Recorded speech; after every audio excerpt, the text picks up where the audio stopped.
Assalamualaikum, salam sejahtera. Saya Nazri Kahak. Ini Agenda Awani. Malam ini kita akan berbincang berkaitan dengan bagaimana Kementerian Perdagangan Dalam Negeri dan Hal Ehwal Pengguna melakukan pemantauan dan juga penguatkuasaan harga barangan sempena Hari Perayaan. Baru-baru ini apabila kita dengar berita harga ayam misalnya naik melambung di setengah-setengah negeri menyebabkan rasa tidak puas hati di kalangan pengguna. Bukan sahaja pengguna mengeluh dengan harga mungkin sekilo mencapai RM11 ataupun RM12, tetapi di kalangan peruncit juga. Mereka yang menjual ayam di pasar ataupun di pasar raya, mereka tidak ada pilihan. Mereka mendapat harga yang lebih kurang sikit itu dari pemborong. Dan pemborong mengatakan mereka mengambil margin yang amat kecil. Jadi apakah sebenarnya cara ataupun mekanisme pemantauan harga barang dan juga penetapan harga keperluan penting menjelang hari perayaan ini. Jadi kita akan berbicara tentang ini di studio pada malam ini. Saya bersama Tuan Azman Adam sebelah kiri saya, pengarah penguatkuasa KPDN HEP. Apa khabar Encik Azman? Alhamdulillah. Terima kasih Tuan Azman kerana sudi bersama kami di Astro Awani. Ya. Mungkin sebagai awal Tuan Azman, isu kenaikan harga barang ini macam penyakit. Dia ada musim. Setiap kali musim perayaan penting, kita sekarang ni dalam bulan puasa, sebelum puasa harga pun dah mula naik. Tak lama lagi, 2 minggu lagi kita nak menyambut Idul Fitri. Itu pun antara waktu kritikal untuk kita lihat adakah harga barang akan naik lagi. Ketika tahun baru Cina begitu, ketika bulan 12 begitu kerana ada Christmas dan sebagainya. Jadi adakah ia satu trend ataupun sebenarnya kita boleh lakukan cara penetapan harga lebih baik ataupun bagaimana Tuan Azman? Terima kasih Tuan Nazri. Terima kasih Astro bagi peluang kepada pihak KPDN HEP untuk kita sama-sama berkongsi maklumat supaya perkara-perkara ini dapat kita ketahui dengan lebih jelas dan memahami apakah sebab dan juga apakah akibat sesuatu langkah tersebut diambil oleh pihak kerajaan.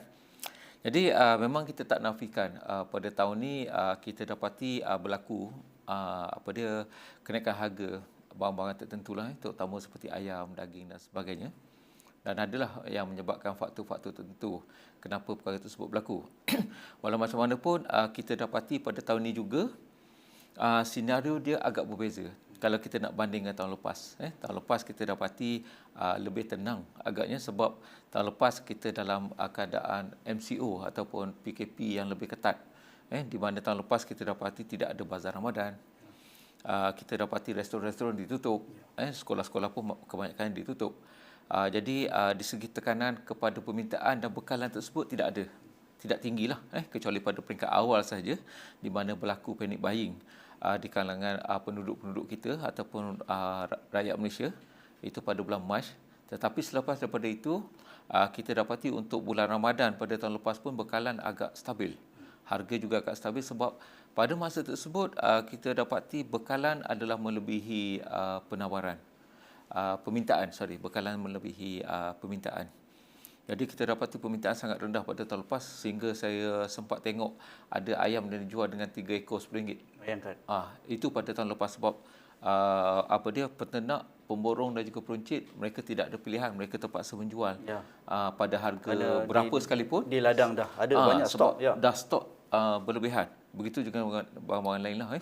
Jadi tahun ni apabila permintaan kita dapati ekonomi kita mula telah dibuka, sektor-sektor banyak dibuka, restoran, F&B, makanan, minuman semua sekali dah buka, bazar Ramadan pun dibuka. Jadi ini secara drastik meningkatkan permintaan untuk barang-barang tertentu. Jadi kita tengok juga ramai juga yang mula mengusahakan perusahaan-perusahaan sendiri untuk contohnya macam nak buat kuih dan sebagainya. Jadi ini semua memberi tekanan kepada harga barang-barang tertentu. Jadi kita kena ingat, kita di Malaysia kita mengamalkan dasar ekonomi terbuka di mana price behaviour ni adalah satu perkara yang biasa. Tetapi kita sedar walaupun tidak banyak negara dalam dunia yang membuat kawalan harga seperti Malaysia. Malaysia kita unik sebab kita ada 2 jenis kawalan. Iaitu yang pertama kita mengawal pada setiap kali berlakunya hari raya perayaan utama. Sebagai contoh hari raya puasa, Tahun Baru Cina, Deepawali, Gawai, Keamatan dan juga Christmas. Dan juga kita juga mengawal harga barang-barang tertentu lah. Kalau kita perasan macam LPG kita kawal, gula, minyak masak, tepung, petrol, itu pun juga dikawal. Itu kita kawal sepanjang masa. Jadi tujuan kita membuat kawalan ini supaya rakyat selesa dan juga semua pihak dapat menikmati manfaat tersebut. Jadi itulah tujuan kita buat kawalan pada masa-masa tertentu dan juga pada sepanjang masa. Ada persepsi di kalangan awam di luar sana, termasuk juga pihak media yang agak gusar, agak gelisah dengan trend kenaikan yang agak ketara dalam 2-3 bulan kebelakangan ini. Adakah sebab ada manipulasi pihak tertentu berkaitan dengan barangan ini? Sebenarnya untuk membuktikan sesuatu perkara tersebut, tindakan kita adalah berasaskan kepada evidence base.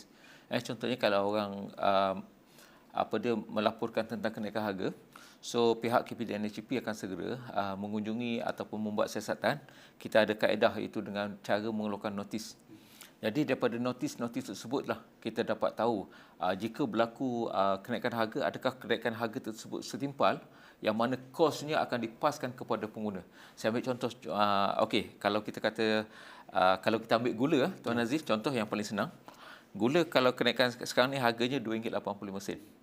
Tapi kalau contohnya dinaikkan 10 sen sekilo jadi RM2.95. 1 kilo gula dia boleh menghasilkan ataupun boleh digunakan untuk 30 hingga 50 cawan TO. Ya. Okey. Jadi kalau naik 10 sen 1 kilo, tapi apabila peruncit ataupun peniaga kedai makan menaikkan 10 sen satu cawan, itu tidak boleh. Itu maksudnya kenaikan harga yang tidak munasabah dan itu dinamakan sebagai mencatut. Jadi itulah yang kita kata sebagai evidence base. Dia kena buktikan kenaikan tersebut dan kita akan membuat pengiraan daripada pengiraan tersebut bahawa kita dapat tahu sama ada berlaku pencatutan ataupun tidak. Jadi dalam konteks kenaikan harga yang dikatakan dimanipulasi oleh pihak tertentu, memang kami membuat siasatan dan siasatan tersebut masih lagi berjalan sebab kami perlu meneliti dokumen-dokumen yang diproduce ataupun dikemukakan kepada kami sebab banyak perkara dalam dokumen tersebut, harga yang diimport, kuantiti yang digunakan, tempoh yang digunakan, jadi benda tu banyak. Jadi walau macam mana pun ia akan diteruskanlah. Adakah daripada pihak bahagian penguatkuasa ada ambil tindakan?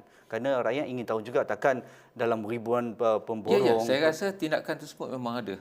Dan bahkan kalau tindakan kita ni sebenarnya satu kita berasaskan kepada notis. Dan yang tidak berasaskan kepada notis pun kita ada juga. Contohnya sekarang apabila kita dah mula, hari ini masuk hari yang ke-9, kita laksanakan skim harga maksimum musim perayaan untuk fasa yang pertama. Jadi pemeriksaan oleh pegawai saya telah pun sehingga semalam mencecah kepada 16,435 premis yang kita periksa. Tak kira di pasar, pasar raya, supermarket dan sebagainya. Dan sehingga semalam premis borong yang kita lawati telah pun mencecah 392 dan bakinya adalah premis runcit. Dan tindakan yang kita ambil sehingga semalam untuk kes di bawah skim harga maksimum saja telah ada 95 kes. Jadi maksudnya mana-mana pihak yang sama ada yang dikenakan notis pun itu satu hal. Yang segera diambil tindakan oleh pihak KPDN pun ada. Jadi itu jaminan kita lah. Jadi pengguna-pengguna tak perlu risau. Memang kita KPDNHCP memang akan sentiasa memberi prioriti kepada isu-isu harga ni lah supaya tidak ada pihak yang mengambil kesempatan di atas pihak yang satu lagi. Ramai juga beranggapan adakah keupayaan bahagian penguatkuasa untuk memantau, kerana mereka tahu jumlah ataupun kaki tangan penguatkuasa mungkin terhad, tetapi penguatkuasaan itu kawasannya luas, negerinya banyak, tempatnya banyak, pasarnya banyak dan sebagainya. Tapi adakah itu juga menjadi masalah kepada bahagian penguatkuasa? Kita kena guna apa yang kita ada, Tuan Nazri. Kita ada seramai 2,259 pegawai. Bayangkanlah, hanya 2,000 saja. 2,259 pegawai di seluruh negara dan kami melaksanakan banyak perkara yang berkaitan dengan perlindungan pengguna. Pada kita menguatkuasakan skim harga maksimum, yang saya kata tadi kita telah membuat pemeriksaan ke atas 16,000 lebih premis. Kami juga membuat pemantauan. Satu lagi dalam pada operasi ini pun juga kita ada satu lagi ops yang kita namakan sebagai ops pantau. Ops pantau ni tujuan kami 6 perkara. Itu perkara yang pertama adalah untuk bekalan. Bekalan adalah satu perkara yang sangat penting untuk kita bagi keutamaan. Sebab kalaupun harga dia murah tapi bekalan tak ada, tidak ada maknanya. Jadi bekalan adalah isu yang pertama yang kita letakkan di bawah awas pantau, diikuti harga, lepas tu penjualan barang-barang tiruan, bazar Ramadan, uptown yang melibatkan pakaian raya, kelengkapan raya dan sebagainya. Dan yang terakhir, kita juga terlibat untuk menguatkuasakan SOP di bawah Akta 342. Jadi yang Banyak kerja ni. banyak. Jadi yang Dengan 2,200 ni. ya, kalau kita nak tengok di bawah SOP Akta 342 sejak 18 Mac tahun lepas, KPDNHP telah pun pada minggu lepas kita telah pun mencecah 500,000 premis yang kita pantau. Sebab premis-premis ni perlu kita pantau. Sebab jika kita tidak pantau pengguna-pengguna ataupun pelanggan-pelanggan yang masuk ke dalam sesuatu premis, mungkin mereka membawa ataupun mereka akan dijangkiti. Jadi itu satu cabaran yang besar. Jadi KPDNHP di samping kita menjaga pengguna, kita juga menjaga ekosistem perniagaan supaya tidak ada kluster yang dihasilkan daripada aktiviti-aktiviti ekonomi macam ni. Jadi 500,000 lebih premis yang dipantau pada minggu lepas, kita dah capai angka tersebut, dan bilangan yang kita ambil tindakan 178 premis yang kita kata tak mengikut. Lemah sangat ni. Jadi selepas kita bagi amaran, selepas kita bagi teguran, ada 178 kes.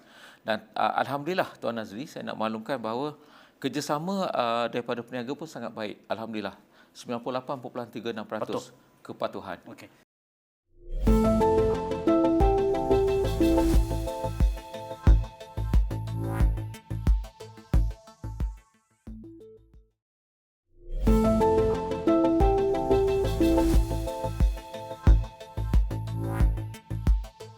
Orang nak tahu, orang awam macam kita ni sentiasa ada persoalan. Dalam menentukan harga di pasaran, siapa sebenarnya yang menentukan di atas rak itu dan juga di atas pasar itu harga sekian-sekian? Siapa? Peruncit ke, KPDNHP ke, pemborong ke, ataupun persatuan penjual ke, ataupun bagaimana?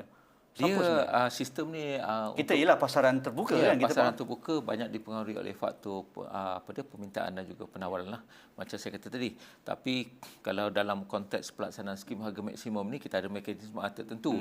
Yang mekanismenya ialah yang pertama, kita akan melihat trend pergerakan harga, sejarah harga pun kita akan tengok.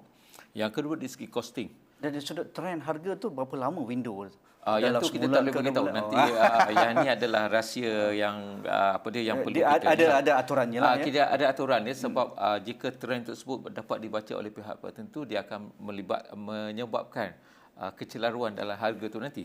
Jadi kita ada trend yang kita tengok, kita ada track record, kita ada sejarah dia, dan juga kita akan membuat engagement dengan agensi-agensi kerajaan. Kita engagement contohnya dengan MAFI, Jabatan Perkhidmatan Veterina, LKIM berkaitan ikan, Pharma dan sebagainya. Dan juga kita libatkan juga pihak-pihak industri dalam untuk bagi input. Jadi ini adalah satu proses yang kita kata berterusan, panjang dan sangat crucial. Kompleks juga. Dia sangat kompleks sebab apabila kita telah membuat sesuatu keputusan, dia akan memberi kesan kepada keseluruhan rantaian bekalan dan juga harga tersebut, dan apakah implikasinya kepada pengguna. Kalau sebagai contoh Cik Azman, isu kenaikan harga ayam dan juga daging baru-baru ini, adakah trend ini sudah dibaca oleh kementerian dari awal tahun lalu ataupun di hujung tahun lalu ataupun tahun ini? Kerana kita tahu apabila ekonomi dibuka berbanding tahun lalu, maksudnya demand akan tinggi. Supply mungkin perlu bersedia. Tetapi kita tahu banyak negara juga ada isu pasal COVID-19, termasuk pengeluar baja, pengeluar makanan haiwan dan sebagainya. Adakah trend ini sudah dibaca oleh kementerian ataupun bagaimana? Ya, memang kita closely monitor lah, kita kata apa-apa juga isu yang berlaku. Sebab penetapan harga ni banyak dipengaruhi dua perkara, faktor dalaman dan juga faktor luaran. Ada faktor yang kita dapat kawal. Kalau macam kilang tu senanglah kita kawal. Kalau di dalam kalau tak kita cukup, kita boleh minta dia tambah production dan sebagainya. Dan ada faktor-faktor yang memang di luar kawalan kita. Contohnya kalau dalam isu pembekalan bahan mentah daripada negara luar, kadang-kadang isu logistik, penghantaran, kadang-kadang isu kenaikan harga di negara asal juga ada masalah seperti banjir contohnya, masalah cuaca. Negara asal juga ada polisi-polisi. Kalau kita ingat macam tahun lepas, apabila harga bawang melonjak naik Harga bawang harga bawang melonjak naik sebab di India sendiri ada masalah banjir menyebabkan mereka tidak boleh mengeluarkan bawang. Jadi itu menjejaskan bekalan. Jadi apabila mereka mengadakan dasar tidak ada ekspor ketika itu jadi ia akan menjejaskan bekalan juga harga. Jadi sebenarnya banyak faktor. Tapi walau macam mana pun ia tidak boleh dijadikan alasan untuk seseorang peniaga meletakkan harga yang kita takrifkan sebagai mencatut. Jadi aktiviti pengambilan untung yang tidak munasabah ataupun yang berlebihan melampau merupakan satu kesalahan. Dan yang tu kita bagi jaminan kepada semua bahawa kita akan siasat. Dan dari penguatkuasaan tindakan yang sudah pun dilaporkan itu, adakah sebagainya yang begini? Ya, dah ada. Ya. Termasuk beberapa jenis barang lah yang kita ambil di bawah pencatutan. Dan saya rasa pada tahun ini kes-kes yang berkaitan dengan pencatutan, kawalan harga dan sebagainya, kesnya agak tinggi. Okey. Terus kepada skim harga maksimum musim perayaan ini. Boleh Tuan Nazman ceritakan? Berapa lama dan jenis-jenis barang yang akan dikategorikan dalam kawalan? Okey, skim harga maksimum tahun 2021 dia agak unik. Sebab itu juga menjadi pertikaian juga di luar sana. Ada senarai tak cukup, senarai terlampau sedikit berbanding tahun lalu dan sebagainya. Ya. Jadi itu yang saya kata tadi pada awal buat bicara kita, Tuan Nazri. Kita berasaskan kepada evidence based, berdasarkan pada bukti dan juga keperluan. Kita buat dua kawalan sebab yang pertama kita tengok yang kawalan yang kita buat sekarang bermula daripada 21 April sehingga 20 Mei, 30 hari. Yang ni adalah item-item yang kritikal. Dan jika kita tidak kawal, kemungkinannya harganya menjadi lagi tidak terkawal. Terus melambung. Jadi untuk mengelakkan dari perkara tersebut, oleh sebab itulah kita terus kita mengambil satu masa yang sesuai untuk kita melaksanakan skim harga maksimum. Jadi barang-barang yang kita dalam kategori yang pertama, fasa yang pertama ini terdiri daripada ayam 3 jenis, telur 3 jenis, ikan dan juga daging. Jadi untuk 12 kategori barang yang kita kawal, yang mana item-item ni memang sejak awal Ramadan sehinggalah selepas raya nanti dia orang akan gunakan secara berterusan dan dalam kuantiti yang kita kata agak banyak. Okey. Fasa kedua, InsyaAllah kita tunggu isyarat. Benda tu dah ada.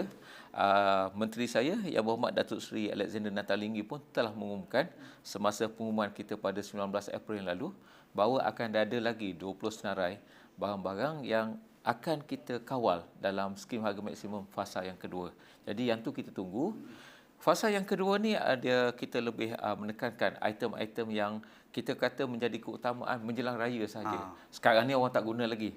Jadi kenapa kita nak kawal sekarang? Lagipun harganya masih stabil, bekalannya masih mencukupi. Jadi itulah fungsi kementerian. Kita menjaga pengguna dan kita juga menjaga perniagaan. Kita nak semua peniaga kita boleh hidup, pengguna kita boleh hidup sebab ini adalah nadi kepada ekonomi kita. Dari 9 hari pemantauan dan juga pelaksanaan skim harga maksimum ini dengan senarai harga fasa pertama itu atau senarai barang fasa pertama itu, dari pemantauan bahagian KPDN HEP, adakah memuaskan ataupun harga masih dalam kawalan ataupun ada juga yang mengambil kesempatan? Kita menghadapi sedikit masalah pada peringkat awal. 1-2 hari peringkat awal, ada yang mendakwa mereka masih lagi mendapat bekalan pada stok yang lama. Ada lagi adalah 1-2 alasan yang dipertimbangkan. Tapi bergerak masuk saja hari yang ketiga keempat, pegawai kita mula bertindak dengan lebih tegas di mana mereka terpaksa menguruskan perkara tersebut. Kita terpaksa apabila kita telah memulakan skim harga maksimum, sepatutnya semua pihak immediately sepatutnya semua pihak mula mematuhi harga tersebut. Jadi alhamdulillah 2-3 hari lepas saya berada di pasar. Semalam pun saya ada lagi. Saya rasa setiap harilah saya berada di sama ada di pasar. Saya berada di pasar ataupun saya berada di pasar raya, kedai runcit dan sebagainya. Saya akan memantau, saya akan melihat sama ada harga tersebut dipatuhi ataupun tidak. Dan satu daripada angka yang saya nak bagi tahu tadi daripada 16,435 premis yang kita periksa, yang dikenakan tindakan 95 saja. Dan aduan yang kami terima pun alhamdulillah kita cuma ada 11 aduan. Tuan Azman, dari pemantauan sejak 9 hari lalu, sejak skim harga maksimum ini dilaksanakan, bagaimana reaksi dan juga pemantauan di bawah? Adakah peniaga mematuhi ataupun ada masalah? Ya, terima kasih Tuan Aziz. Pada peringkat awal pelaksanaan memang kita dapati ada sedikit isu berbangkitlah yang diutarakan oleh peniaga-peniaga kita di sana sini. Jadi kita pun mengambil pendekatan yang sesuai dengan memberikan mereka amaran dan sepatutnya mereka mematuhi segala ketetapan harga yang telah ditetapkan. Jadi alhamdulillah masuk saja hari yang ketiga, yang keempat sehinggalah pada hari semalam. Dan saya dan tim pegawai-pegawai penguasa di seluruh negara kita membuat pemantauan yang lebih rapi terhadap perkara ini dan kami dapati pematuhannya sangat baik sekarang. Ada contoh barang yang dulu agak tinggi tetapi masuk fasa ini memang cantik? Yang paling tipikal adalah ayam dan daging lah, ayam dan juga daging. Dan juga telur. Telur ada yang dijual sehingga lebih daripada 40 sen sebiji. Tetapi apabila kita menguasakan skim harga maksimum ini, jadi semua mengikuti harga yang telah kita tetapkan. Ya, harga siling. Dan juga kalau boleh saya baca sekali lagi data tadi, 16,435 premis yang kita lawati, cuma ada 95 kes sahaja. Dan aduan yang kita terima setakat semalam adalah sebanyak 11 saja. Itu satu aduan diborong dan 10 diruncit. Yang lain-lain kesalahan yang kita hasilkan adalah hasil daripada gerak kerja dan juga pemeriksaan oleh pegawai-pegawai kita sendiri. Jadi saya nak maklumkan kepada peniaga dan juga kepada pengguna. Sebenarnya pemeriksaan oleh pegawai KPNHP ini kita ada dua kaedah. Itu kaedah yang pertama, beruniform macam saya sekarang. Of course uniform. Kita pakai uniform dan kita pergi membuat. Yang kedua, kita ada juga pegawai-pegawai yang berpakaian biasa, preman. Jadi daripada situlah kita akan mengesan sama ada mereka ni betul-betul mematuhi semasa pemeriksaan saja ataupun mereka mematuhi sepanjang masa. Jadi kehendak kita sepatutnya mereka sama ada pemeriksaan ataupun tidak, mereka sepatutnya patuh kepada undang-undang yang kita kekuasaan. Jadi oleh sebab itulah saya nampak apabila kita mengamalkan satu pemeriksaan dalam tempoh yang berbagai-bagai, tidak ada waktu yang spesifik untuk kita buat pemeriksaan, dan kaedah pemeriksaan kita yang menggunakan pegawai-pegawai pada unit risikan kita dan juga pegawai-pegawai yang berpakaian biasa, dan juga kita dibantu oleh pegawai-pegawai pemantau harga. Jadi kita nampak impak tersebut mula ada. Alhamdulillah, bagus. Okey. Apa sebenarnya mekanisme formula yang digunakan pakai oleh kementerian untuk menentukan harga shilling dalam skim harga maksimum ini musim perayaan? Jadi harga shilling ni Tuan Aziz, sebelum saya bercakap tentang mekanisme, harga shilling ni sebenarnya dia ada juga salah faham di kalangan peniaga dan juga pengguna.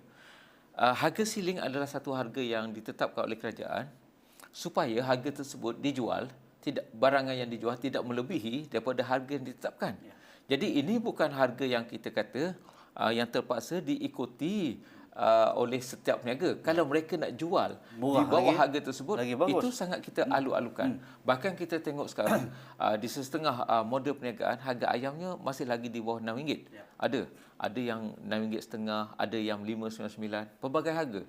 Jadi itu kita kata harga siling. Jadi jangan terkeliru mengatakan ini adalah harga yang ditetapkan oleh kerajaan. Walaupun saya nak jual kurang lagi daripada ini, tak boleh sebab ini. Bukan. Jadi itu maksudnya harga maksimum yang dibenarkan. Jadi kalau ada peniaga yang nak jual kurang daripada tersebut, kita alu-alukanlah. Jadi di segi mekanisme, Tuan, memang kita apabila kita nak menetapkan sesuatu harga, kita akan ambil ke costing, kita akan kira, dan kita juga akan melihat kita panggil apa akan berlaku apabila kita meletakkan harga ni, apa akan berlaku dan senario tertentu, dan juga apa akan berlaku selepas daripada kita menamatkan skim harga maksimum ni. Jadi kita tak nak berlaku kejutan. Contohnya sekarang dalam harga ayam yang agak stabil, tiba-tiba selepas daripada kawalan kita melonjak naik. Jadi kita bagi amaran lah, kalau kes-kes tersebut berlaku, kita juga akan mengambil tindakan di bawah Akta Kawalan Harga dan juga NT Pencutan. Dari aspek skim harga maksimum musim perayaan ini, adakah ia jadi satu formula yang asas sahaja untuk menentukan tidak ada lonjakan dengan harga barang, ataupun sebenarnya sepanjang tahun kita ada formula tertentu supaya peniaga, pemborong dan mereka yang terlibat ini mematuhi Akta Kawalan Harga dan juga Akta Pencatutan? Ya, sebenarnya skim harga maksimum ni kita telah mulakan pada tahun 2000. Maksudnya kita telah hampir dewasa lah. Dah matang, dah ada 21 tahun pengalaman dan daripada tahun kepada tahun tu dia tak sama. Dia tak sama pendekatannya. Walaupun ada yang sama tapi ada juga kaedah-kaedah baru yang kita gunakan. Okey, kalau sekarang ni adalah kaedah-kaedah ataupun formula-formula tertentu yang kita gunakan dan kita dari segi jenis barang yang kita kawal juga tidak sama. Dia bergantung kepada kesesuaian dan sebagainya. Tetapi hasrat utama skim harga maksimum ini dilaksanakan adalah untuk menyekat kenaikan harga yang tidak munasabah. Jadi kalau kawalan tersebut tidak dilaksanakan, maka ada pihak-pihak tertentu yang akan menjadi mangsa kepada keadaan. Dalam konteks bercakap tentang mangsa keadaan ni, Tuan Nazri, dalam preamble tadi Tuan Nazri bercakap kegelisahan ni bukan sahaja di kalangan pengguna, bahkan di kalangan peniaga pun ada. Saya ada terbaca luahan-luahan daripada peniaga-peniaga. Mereka mengatakan sejak daripada harga yang tinggi sebelum daripada kita membuat kawalan, mereka mendapat margin keuntungan ataupun jumlah keuntungan yang sedikit sebab pengguna-pengguna mula menghadkan pembelian. Jadi volume dia telah berkurangan. Jadi ini juga sebenarnya tidak baik pada ekonomi. Sebab apabila situasi berlaku, volume tersebut dikurangkan, jadi semua pihak terjejas. Peniaga juga terjejas, pengguna juga terjejas. Okey, akhir sekali Tuan Azman, mungkin pesanan kepada pengguna di luar sana kalau mereka ada juga terlihat ataupun mengalami harga yang melampau ataupun pemborong juga tidak berpuas hati dan sebagainya, di mana mereka boleh ajukan aduan mereka? Okey, KPDN ni adalah satu agensi yang menyediakan platform pada semua. Jarang orang bercakap tentang ini. Jadi saya nak maklumkan bahawa jika ada juga peniaga-peniaga kita yang terpaksa ataupun mereka dipaksa untuk membeli ataupun mendapatkan bekalan dengan harga yang melebihi daripada harga yang kita tetapkan, mereka juga boleh membuat aduan kepada kita. Ada ruang. Contohnya kalau mereka mendapat harga daripada pihak penternak ataupun pembekal melebihi harga yang ditetapkan oleh kerajaan, itu juga mereka boleh adu pada kita dan itu juga menjadi satu kesalahan. Kepada mereka, sama ada pengguna atau peniaga, mereka boleh menelefon pejabat kami. Kita ada toll free number 1800 886 800. Boleh lawati website kami, ada untuk easy adu, untuk membuat aduan secara online. Dan nombor yang paling popular sekarang lah, kita guna WhatsApp 019-274-3917. Itu memang kita kata nombor yang selalu menjadi keutamaan lah. Orang nak buat aduan, biasanya dia akan guna nombor WhatsApp ni 019-279-4317. Jadi saya rasa boleh gunakanlah pada platform-platform yang digunakan yang disediakan oleh pihak kerajaan untuk kita menjadi pengguna yang beretika dan juga pengguna yang bijak, insyaAllah. Tuan Azman kena datang lagi mungkin selepas pengumuman fasa kedua, senarai tambahan untuk fasa kedua. Kita nak tahu juga menjelang Idul Fitri, mungkin Tuan Azman kena datang lagi di sini. Terima kasih Tuan Azman. InsyaAllah. Tuan Azman bin Adam, pengarah penguatkuasa KPDN HEP. Itu saja agenda awani pada malam ini berkaitan dengan permintaan tinggi musim perayaan dan juga kawalan harga maksimum musim perayaan. Agenda awani berhenti setakat ini. Kita jumpa lagi. Assalamualaikum. Terima kasih.